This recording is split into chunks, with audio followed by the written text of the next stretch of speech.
오늘 새벽에 우리에게 주시는 말씀을 함께 받겠습니다. 오늘은 잠언 23장 23절에서 25절까지 말씀을 한 절씩 읽고요. 25절은 같이 읽겠습니다. 자, 23절 제가 먼저 읽겠습니다. 진리를 사되 팔지는 말며 지혜와 훈계와 명철도 그리할지니라.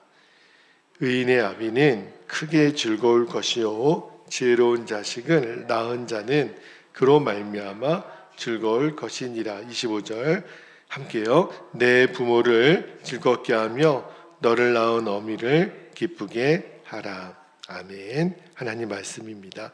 자, 오늘은 여기 23절 시작되는 앞부분에 보면 진리를 사되 팔지는 말며 오늘 설교 제목이 되겠고요. 오늘도 두 가지 말씀의 진리를 나누고 우리가 기도하기를 원하는데, 첫 번째 주시는 말씀의 진리는 예수님이 우리의 모든 것임을 나눌게요.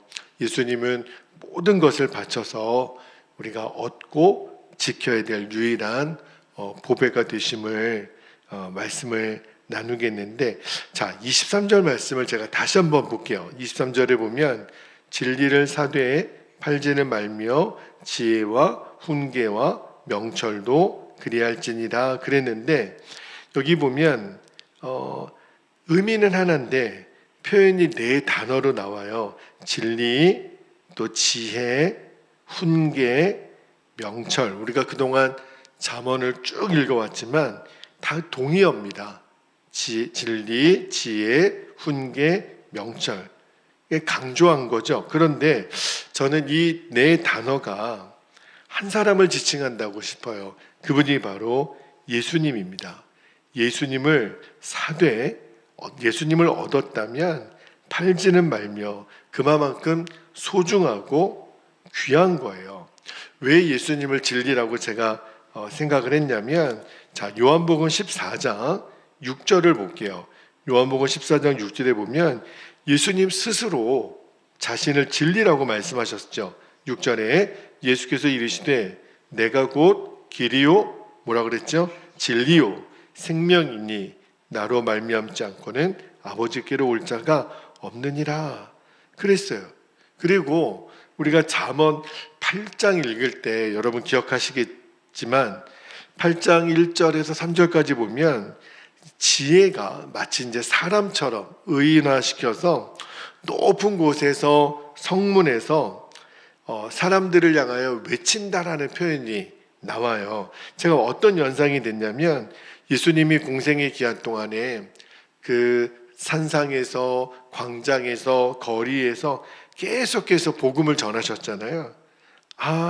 지혜가 외치는 것처럼 예수님이 그렇게 외치셨거든요.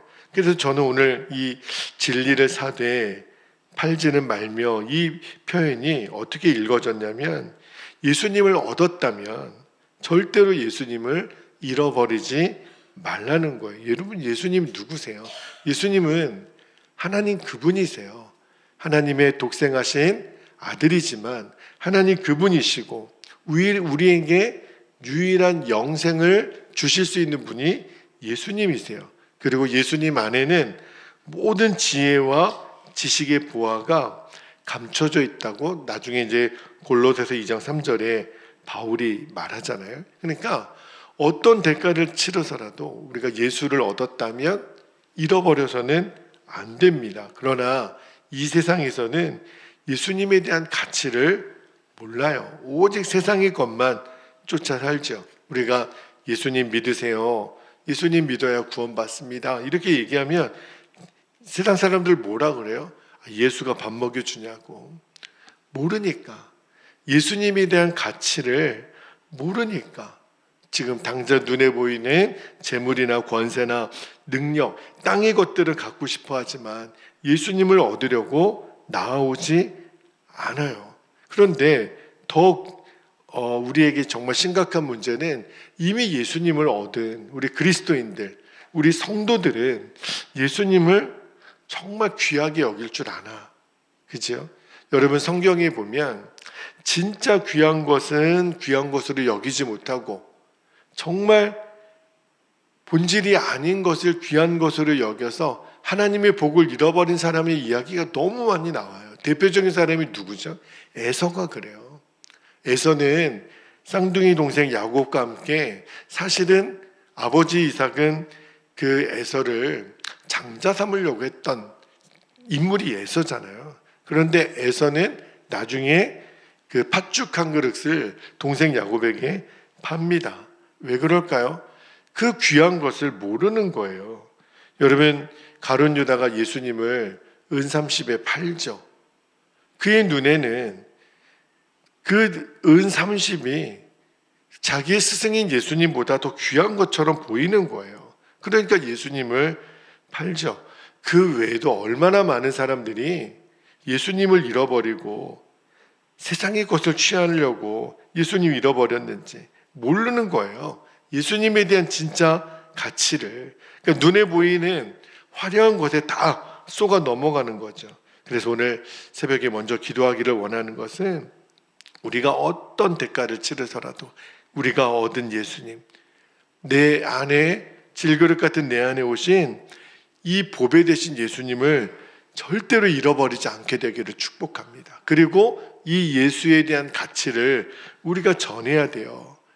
예수님이 유일한 소망이시고 유일한 구원의 이름입니다. 어떠한 대가를 치러서라도 우리가 이 예수님의 보배 되심을, 예수님의 진리 되심을, 오늘 말씀에 나오는 이 훈계, 명철, 지혜, 진리 다 똑같은 말이에요. 이거를 절대 샀다면 팔지 말라, 잃어버리지 말라는 거예요.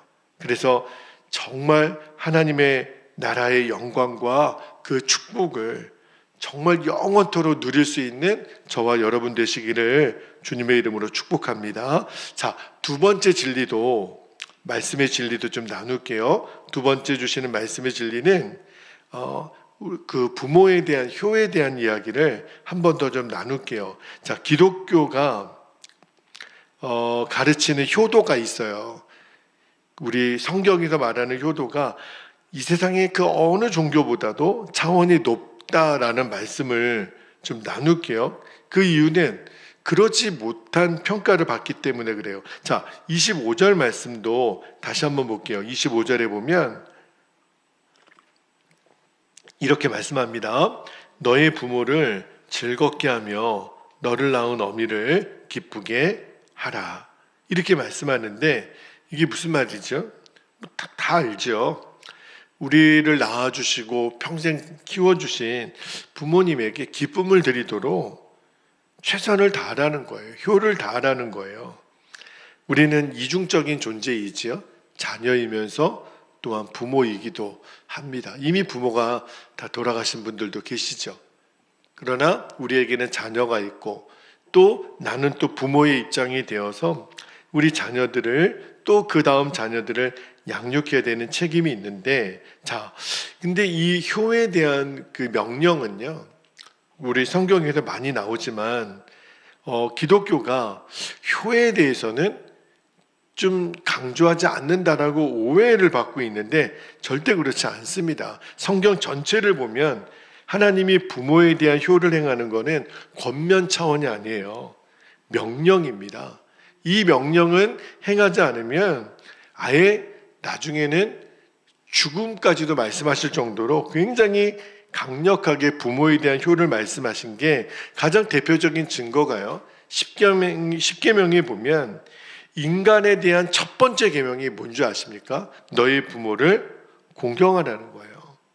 그러니까 하나님이 하나님에 대한 그 율법 외에 사람이 반드시 지켜야 될 첫 번째 계명을 효라고 말씀하셨어요. 게다가 그 부모에 대한 효에만 하나님이 축복의 약속을 첨부시킵니다. 그 말씀이 출애굽기 10계명에 나오는데, 자, 출애굽기 20장 12절을 한번 볼게요.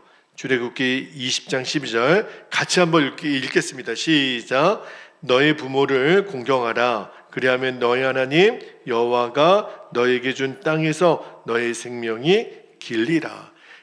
다른 십계명에는 명령밖에 없잖아요. 그런데 이 부모를 공경하는 거에만 축복의 약속. 그리하면 부모를 공경하면 너의 생명이 내가 준 땅에서 길리라. 약속이 전제가 되어 있어요. 여러분, 우리나라를 흔히 동방예의지국이라 우리가 어렸을 때 국민윤리 시간에 배웠었죠. 그러니까 효를 강조하는 나라다. 근데요, 히브리 민족이 얼마나 부모에 대한 가치를 아주 중요하게 여겼던 민족일 수 없어요. 히브리 사람들이 굉장히 부모에 대한 효를 강조합니다. 그러니까 부모에게 효를 하는 거는 하나님 그분에게 하는 것이라고 어렸을 때부터 가르쳐요. 그리고 지금도 그 전통을 기독교인들이 이제 예수님 오신 다음에 이어받아서 지금도 효를 행하는 것이 기독교의 정체성이에요. 그런데도 아마 제 생각에는 복음이 우리나라에 전해진 이유로 제사를 거부한다는 이유로 아마 그게 제일 컸을 것 같아요. 어떻게 부모를 공경한다면서 제사를 안 지내냐. 사실은 제사는 우상 숭배잖아요. 그러니까 그것과 부모의 효하고는 아무런 상관이 없어요.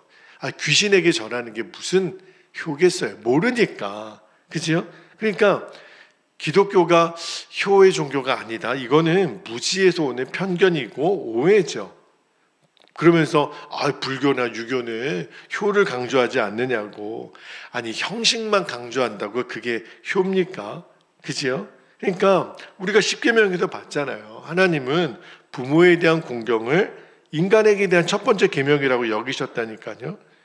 아주 나중에 율법에서는 부모를 경홀히 여기고 부모에게 불효하는 것을 아예 사형이라고 말할 정도로 얼마나 강조하셨는지. 근데 문제는 이 시대가 가면 갈수록 이 부모에 대한 공경, 이 효에 대한 가르침이 점점 희박해져 가는 거예요. 그러니까 서구는 말할 것도 없고요. 전통적으로 우리가 효를 최고의 미덕이라고 강조했던 이 동양이나 특히 우리나라도, 대한민국도 이제 우리나라가 부모에 대한 효를 이제는 잃어버리지 않았을까.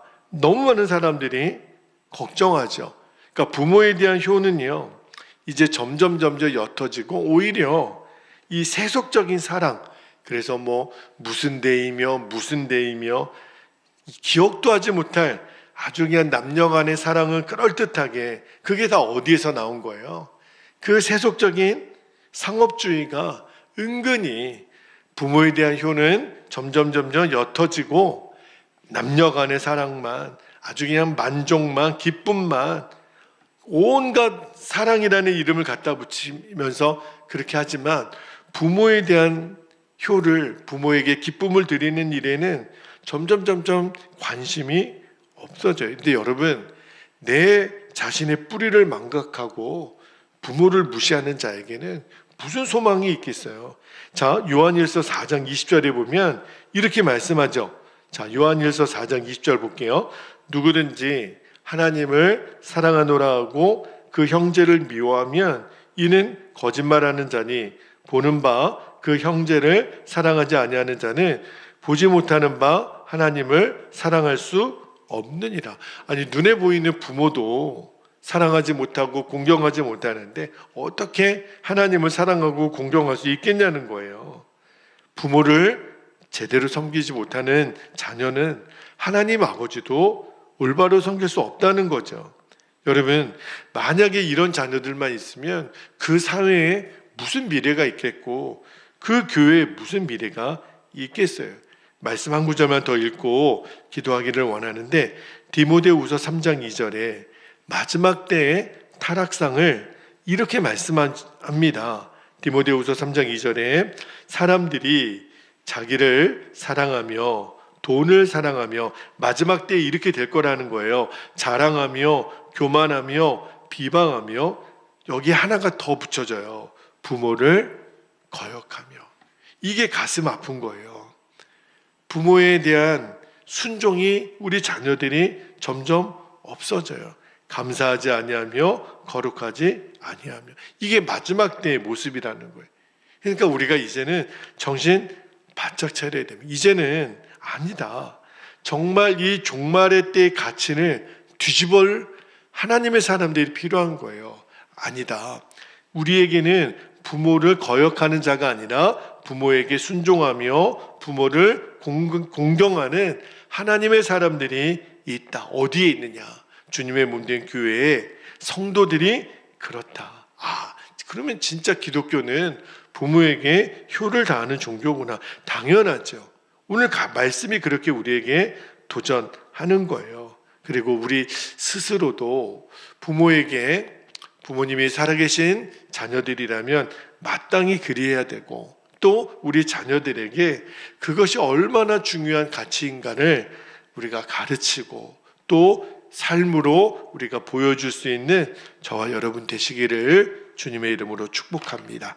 이제 우리 함께 기도하겠습니다.